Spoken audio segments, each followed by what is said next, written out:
ਸਮਾਂ ਕਦੀ ਰੁਕਦਾ ਨਹੀਂ। ਜੇ ਅੱਜ ਬੁਰਾ ਚੱਲ ਰਿਹਾ ਕੱਲ ਚੰਗਾ ਜ਼ਰੂਰ ਆਏਗਾ। ਬਸ ਤੂੰ ਨਿਰਸਵਾਰਥ ਭਾਵਨਾ ਦੇ ਨਾਲ ਆਪਣੇ ਕਰਮ ਕਰਦਾ ਰਹਿ। ਕਰਮ ਕਰਨਾ ਹੀ ਤੇਰੇ ਹੱਥ ਦੇ ਵਿੱਚ ਹੈ। ਨਿਰਸਵਾਰਥ ਭਾਵਨਾ ਦੇ ਨਾਲ ਕਰਮ ਕਰਦਾ ਰਹਿ। ਇੱਕ ਪਿਛਲੇ ਲਿਖੇ ਵੀ ਅਸੀਂ ਜੋ ਵਰਤ ਰਹੇ ਆ, ਪਿਛਲੇ ਲਿਖੇ ਵੀ ਭੋਗ ਰਹੇ ਆ। ਤੇ ਪਿਆਰਿਓ ਸੱਚਾਈ ਏ, ਅੱਗੋਂ ਕਰਮ ਬੀਜਣਾ ਬਿਲਕੁਲ ਸਾਡੇ ਹੱਥ ਵਿੱਚ ਹੈ। ਚੰਗਾ ਬੀਜ ਲਓ, ਮੰਦਾ ਬੀਜ ਲਓ। ਸਾਨੂੰ ਫੁੱਲ ਆਜ਼ਾਦੀ ਹੈ, ਫੁੱਲ ਆਜ਼ਾਦੀ।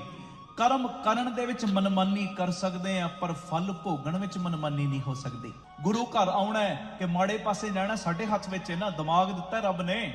ਚੰਗੇ ਕਰਮ ਬੀਜ ਲਓ, ਮੰਦੇ ਬੀਜ ਲਓ, ਮਨਮਾਨੀ ਜਿਹੋ ਜੀ ਮਰਜ਼ੀ ਕਰ ਲਓ।